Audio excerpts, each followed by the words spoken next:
So yeah, I have tried multiple different approaches to try and make this video, and I keep falling short of words. So I'm just going to try as much as possible to compress all my points into as short a video as possible. So yeah, bear with me, it might be long. So for clarity, this video is in response to the Apostle Femi Lazarus video about origin of Christianity and how a lot of Christians and non-Christians are getting it wrong. So yeah, so for context, I would like to point out that first of all, I'm a Christian. I'm a practicing Christian, and I never thought I would get to say this because for the last, should I say, at least in the last 7 or 8 years, I haven't really identified as a Christian. I only recently found my faith again. And that gap, that 7 or 8 year gap between me not being a Christian and today that I can say it out loud that I am a Christian, there's so much that has happened and so much soul searching that has gone on that I can boldly and confidently say all I'm about to say right now. And secondly, I'm a pastor's kid. Won double Bible championships in my state. I used to be like, before I lost my faith, I used to be like one of those church girls, one of those preacher's kids that went on to school and took that identity with them, with the full force of the gospel and the belief system behind them. So I think this is very important because of the context that I'll be speaking in. So yeah, in no particular order, I'm going to be picking out the point that Apostle Femi Lazarus made about the origin of Christianity and how that is inconsequential, right, to the faith and how it is received and all of that. Let me start by this. Number one, when the critics of Christianity make the point that Christianity came to us in Africa through slavery, they're not wrong. They're not wrong. In fact, Christianity did not come because they wanted to liberate us. Christianity came as a tool. It came as a tool for the exploitation of Africa, for the scramble for Africa. Let me put it like this. When these people came into Africa, they did not come with the intention to save our souls because, take it or leave it, they did not believe that we had souls. In fact, there are multiple documents documented by them, not by us, by them, that claims in explicit terms that they do not think we are humans and they do not think we have souls. And that is instantly counter argumentative to when you now say that they came with the faith in the bid to save our souls from the devil. No, they did not come to do that. That was not the case, because you cannot come to save the soul of a person that you do not believe even has a soul to start with. So when you give someone something like a faith that is supposed to save their soul, that means you're under the assumption that they already have a soul to be saved. But if you're approaching them thinking they're animals, thinking that they don't have a soul like you, then what you're doing is you're using that faith as a manipulative tool. That thing that you claim is supposed to save their soul that they don't have is a manipulative tool, right? Which is why I think it was Ngugi wa Thiong'o that said that they came with the Bible in the left hand and a sword in the left hand, I think, and they asked us to close our eyes and pray. And when we opened our eyes, they had the land and we had the Bible, right? That was exactly what happened when they came. In fact, when Queen Elizabeth I commissioned the trips that went around, the newfound lands, the new world that was supposed to identify new territories for the British Crown. Right? When she commissioned those trips, she was like, go and find us new lands to colonize, new lands to take, all right? So they didn't come here with the aim of giving us faith or with the aim of saving us. They came for economic purposes, and the religion became a tool. And how did the religion function into becoming a tool? How did they discover how effective the tool can be? Because they had already done it before. Christianity came to other places from Rome, from all the places it originated from. It traveled not through voluntary, contribution, voluntary, at first it might have been voluntary, especially from the first and original disciples. But the minute Christianity became a political tool in the hands of Rome, it was no longer a matter of, hey, take the faith because we love you and God loves you and Jesus loves you. No, it was about, we want your land. And part of the process of taking your land is to colonize your mind. Because for as long as you continue to see yourself as full humans and full autonomous beings, you're going to fight us. And we cannot afford to continue to fight you forever. So we need a system that keeps you in check. And that system is faith. And so when they came to Africa, they had already done it before. It wasn't the first time. That colonized other places before, and they had successfully used the same tactic. The only difference was that in those places, they saw those people as humans. And when they came to Africa, right, they were like, oh, these people can't be humans. They can't be humans. And so their approach was different. Their delivery was different. Their processes were different. And the measures that they took to keep the Africans in check were different. But yeah, I think I am a little bit forward in the process because now we're talking about colonization. Before that, there was slavery. There was slavery. And basically the idea of slavery is this. They came, they took people to their lands and they made them work. Now you made a point, Apostle Lazarus, that it was kings that were selling people. But you do not take into cognizance the fact that there was always wars. There was always slavery in Africa. It was already a thing, right? But the concept of slavery in Africa was different from the concept of slavery that was later used on Africans by Europeans. It was way different.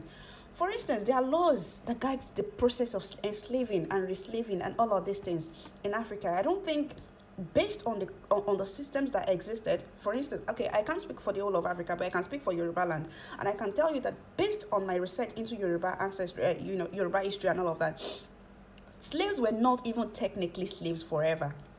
They can't be slaves forever, because even if you fought, if city A fought with city B and captured city B, right? And they won, they captured them, they made slaves out of a lot of their population. What's going to happen is later on city D can approach city A and literally just fight city A, capture city A, set free captives of city B, because city B and city D have an alliance, right? Set them free and life goes on. So literally people were being enslaved, reslaved, enslaved over and over. The process was continuous. Right? So it is very rare thing for a slave to be a slave like all through their lives, from childhood to adulthood to forever.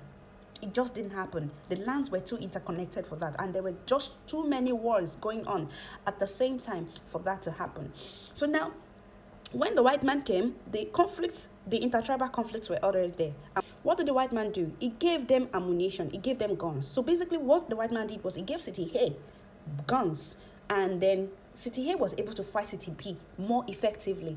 The amount of men you would have needed to raid City B was drastically reduced. So what you have now is that City A has power over City B. So what did City B do? They approached the white people. Hey, what's up? You need to give us guns too, because now we need to fight City A. We need to level up, right? So now City B has weapons. City C had weapons. City D had weapons. And in exchange for weapons, these white people were requesting for slaves. They were requesting for human beings. So now, let me put this to you, right? It was no longer a matter of choice. It was a matter of survival. Each of these towns and villages needed to survive. Otherwise, they'll be wiped out by their neighbors, right? And in order for them to survive, the white man was demanding human beings.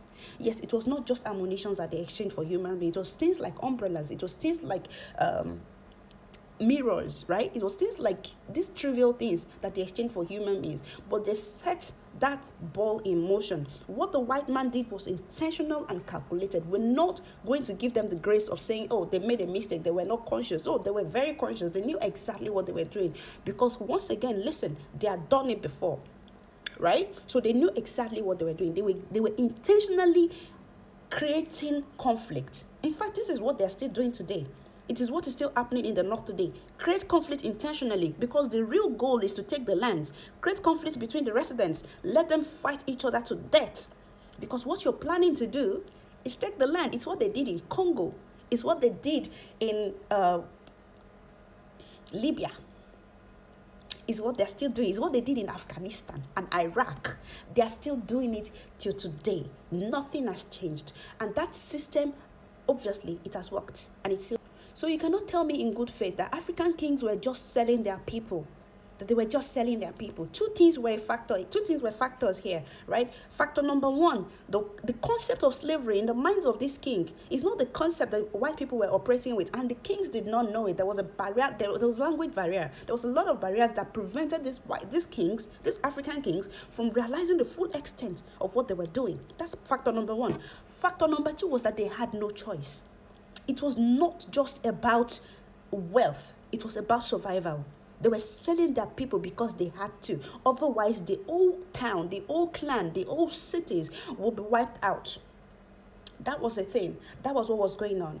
So we're not going to sit here and blame these kings like it was totally their fault. Like the only reason they gave their people out for slavery was because they wanted umbrellas and mirrors.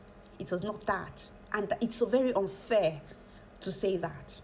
Let's go to another point that you made, Apostle Lazarus, about the fact that the thing that Christianity saved us from was killing of twins and human sacrifice and things like that.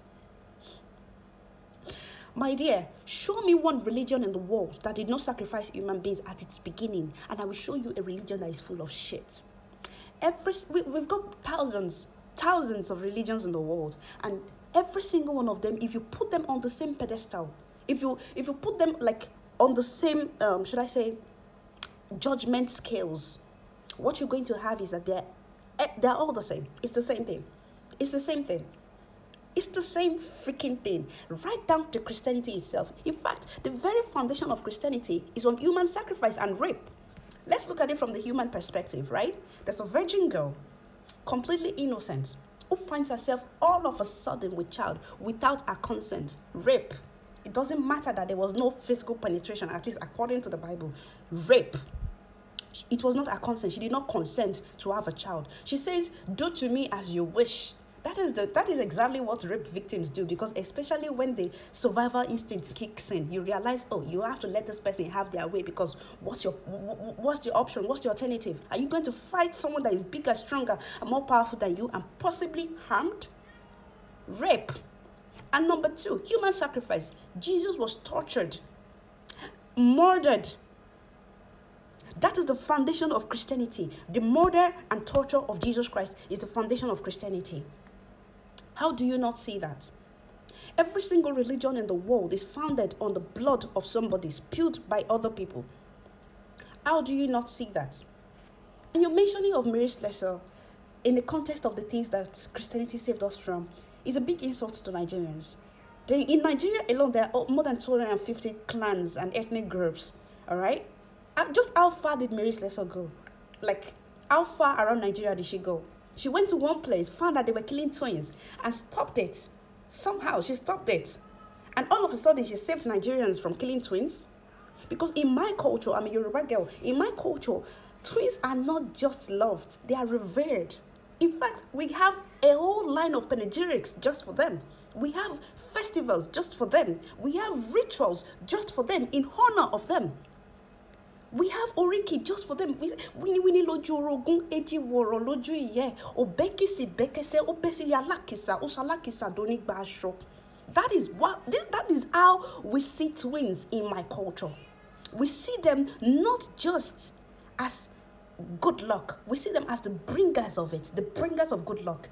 In Yoruba mythology, if you are dirt poor, if you are wretched, the minute you have twins, you become a millionaire, because how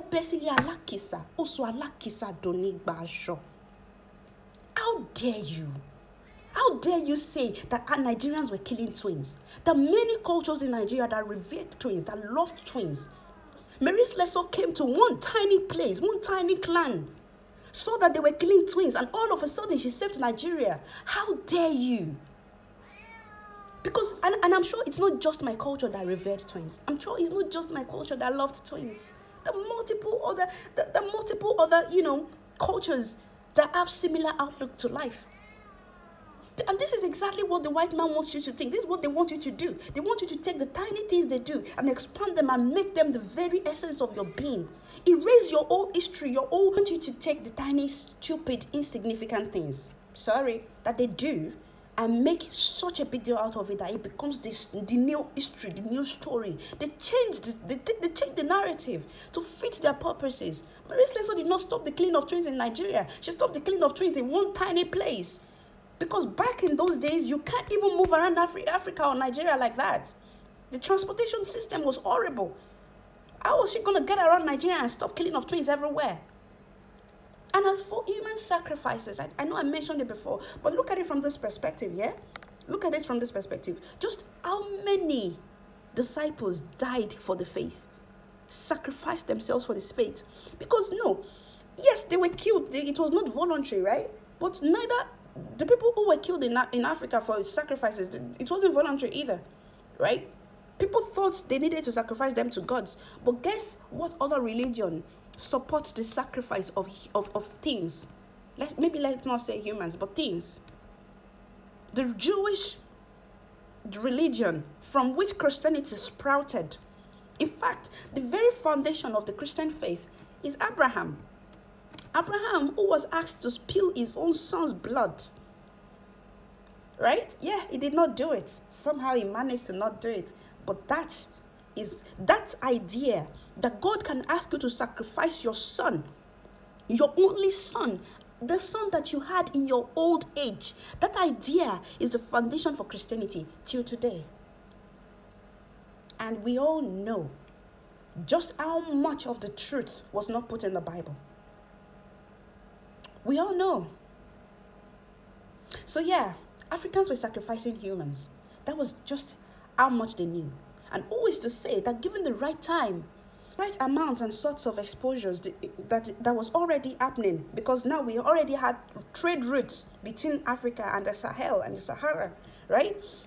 With the right exposure, Africans were going to stop killing people eventually to sacrifice to gods. It was going to happen eventually. Take it or leave it. The same process, the same civilization process that Europe went through that stopped the Vikings from just killing people how they liked, right?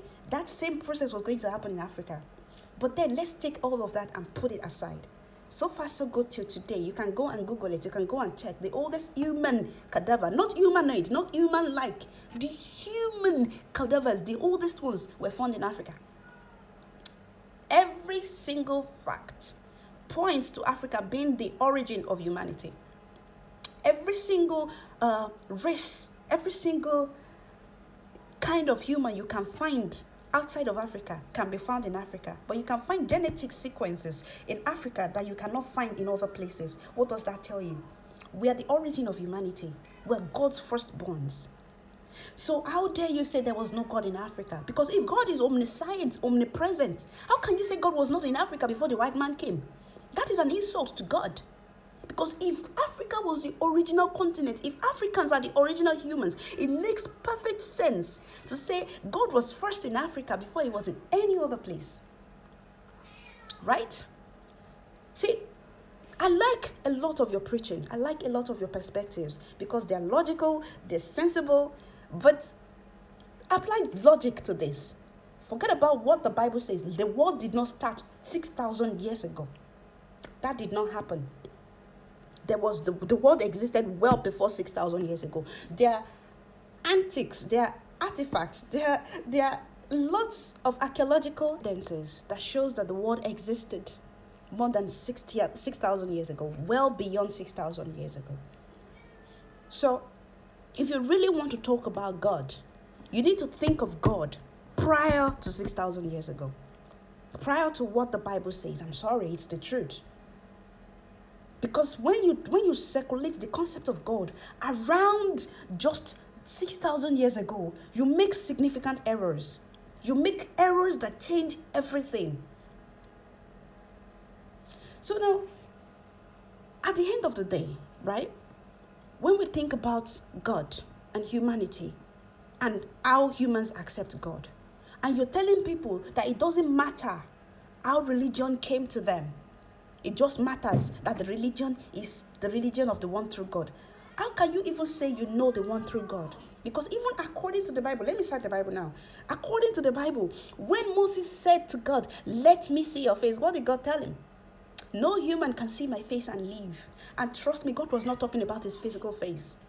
God was talking about the very essence, the very comprehension, the very depth and expanse of his being. No human can understand the entirety of it. Because if you did, your mind would explode, quite literally.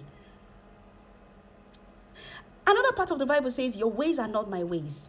Your thoughts are not my thoughts. As the sky is farther from the ground, so are my thoughts farther from yours. So how can you claim to understand in its entirety the concept of God? How? What makes you think that the religions that African practiced is not the one true religion? Or the 1,000 true religions, to be honest? Right? Because to say that these religions were wrong in their entirety is to say that God made mistakes. Do you think God made mistakes? Do you think that these religions were meant to exist? That God intended for us to be like this? Because there are two ways to look at the world. Is it that God intended for the world to be like this? Or God made a mistake? So what are you about to choose? Because I choose that God intended for the world to be like this. I choose to say that God intended for no single human to have the complete comprehension of what God is like. And instead chose to divide all of those knowledge, all of those comprehensions and inspirations over millions of individuals instead of one. So when you take the history of the Jewish people and add it to their superstitions and their concept of God, and then add it to a belief system that arose and was pushed through political means and then used to subjugate a group of people, when you take all of that and claim that this is the only one true way to God, you're making a mockery of this concept of God. You are insulting God quite literally. I am a Christian and I love the concept of Christ. I love the idea of Christ. But we're not going to sit here and say that God made a mistake in creating over 1,000 religions in the world when he could have just created one. Or we're not going to sit here and say that God put all of these inspirations in all of these diverse people for fun. There's a message here. Because you cannot understand God through just one. You need to put them all together. It's a puzzle. It's a giant, magnificent puzzle. And you cannot call yourself a man of God until you're willing and ready to put that puzzle together or attempt it. Attempt it. That is what makes you a man of God. You need to attempt it. You need to attempt to see the world from the perspective of God. Because trust me, it is not difficult. It is not difficult for God to put this knowledge in one person or in all of us. Just one knowledge. You know? God made it such that only females can have children and only males can fertilize females. God made some very intentional decisions. Right? The very, because it is not even just the physical reproductive system of the woman that ensures reproduction. It is a bunch of tiny factors, tiny things. It is the hormones. It is the mood swings that comes with periods. It is all of these tiny bits that come together that makes us women, that then creates the situation that enables reproduction. If God can be so meticulous with this, what makes you think that God is not just as meticulous as putting the concept of what God is like in the minds of human beings? You can choose to see this as an error that you need to rectify by preaching aggressively that Christianity is the only way for us to be. Or you can see this as the intended plan, as the structure that God intended for every human to have access to a diverse system of recognizing what God is. I think put a child in the forest with absolutely no exposure to religion, with no exposure to humanity, ensure that they survive, and then put that child with someone of the opposite sex so that they can procreate. Let's replicate the Garden of Eden and let's see what happens. What you're going to have, because if the mind of a human being is a tabula rasa at birth, what you're going to have is these people are going to grow without the concept of religion that you have. The reason you believe the systems that you believe in is because you were exposed to it. But put you in a neutral environment, and what you think when you think of how you got here, that is how God intended you to think. That is how God intended you to think. And if perchance you're put in the vicinity where you can learn, where you can study, where you can get acquainted with the religions of the world and the belief systems of the world, you're a lucky human. Because you've been given an opportunity not to be divisive and to divide, but to unite. I'm going to round this off by saying to you that when the white man came, they did not think that we had souls. Their attempt to give us religion was a control tactic. They don't believe that we have souls. They could not have given us a religion that would supposedly save our souls from hell. And let's assume for the sake of this conversation that they honestly believe in the efficacy of prayer, the efficacy of God, right? Let's assume they honestly believed that, and they took us as slaves, and they gave us the same religion in which they believe would save them. Well, how do you think they thought that would go? What was the plan exactly? Because Europe literally rebuilt itself off the back of Africa. In terms of human resources, physical resources, mineral resources, they built themselves off of us. The British crown contains like hundreds of diamonds stolen from Africa till today. The British museums still contain artifacts stolen from Africa till today. They are still milking us till today. And ask me how all of that is possible. Because they have successfully convinced us that when we close our eyes and we think of God, we do not see a black man. We see white. We see Christianity or Islam. We don't see ourselves. And what is the fastest way to colonize a mind and convince that mind that they are not meant for greatness? Is to surround them with pictures of greatness that are not like them, that do not resemble them. Why do you think African American kids are less likely to succeed than African kids? Why? Because the average African kid is growing in an African continent, in a place where all the politicians look like them, all the rulers, leaders look like them, all the people that have achieved great things in their vicinity look like them. And the African American child has been uprooted from his roots, thrown into a society where most of the leaders don't look like them. Most of the great people, or at least people that are presented as great people, do not look like them. And in order for them to find greatness, they have to start consciously, intentionally searching. But the process of greatness is not conscious, it is subconscious. It is subconscious. This is why African children excel in the same classes that African American students struggle. Because we're coming from a place where the concept of greatness is ours. So yeah, it works. Brainwashing works. They came here and they brainwashed us. That is the truth. Yes, we might have participated. It is true. But don't underestimate the power that they brought. Don't underestimate it. And don't act like Africans they had such a horrible experience before the white man came. That is so unfair. If you read deep enough into Yoruba mythology and Yoruba history, you're going to find cults like, for instance, the Shokono cult, that were literal scientists who were vaccinating kids hundreds of years before the white man came. But you will not search, will you? You will not search. Our medicine was top tier. It was top tier. We were performing surgeries. We were doing things, and we would have gone further if we were not stunted by the interference of Europe.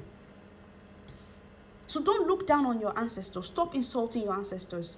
They tried their best. They did what they knew.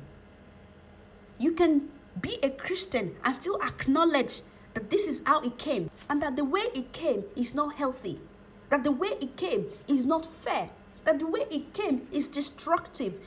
2, 3, 4, 5 facts, truths can exist at the same time. It's possible. You don't need to erase or contort African reality in order to justify your faith. Your faith is already justified. It's already justified because you have that faith. You don't need to push Africa down to elevate your faith. You can do both. You can elevate the concept, the Africa that existed before colonialism and slavery, and still elevate the Christianity that you have. Because today your faith has been effective for you. It's working for you. And I respect that and I love that. It's working for me too. But make no mistakes. That's existed, and it is not the only reality. There were realities before your faith came, and there will be realities long after your faith has been wiped out, which is another conversation that is, it's in the works. We should have that conversation about whether or not Christianity will still be here in 500 to 1,000 years' time.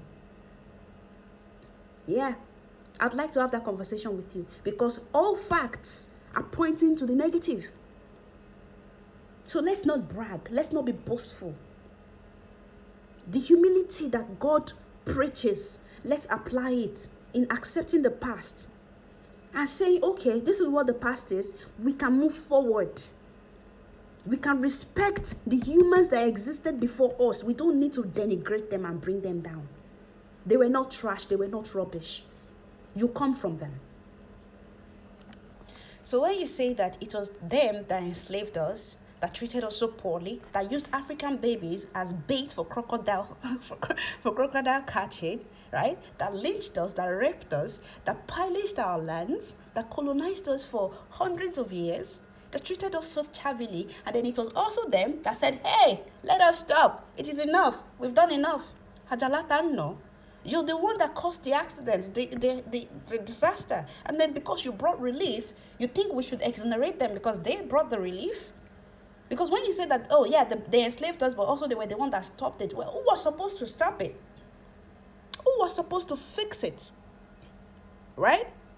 Ajalata, no, you caused the pain. And just because you tried to make it better unsuccessfully, that does not mean that you get to be let off the hook, or that the faith that you brought in the process, the tool that you used to subjugate us for so long, should be exonerated. Okay? Like, come on.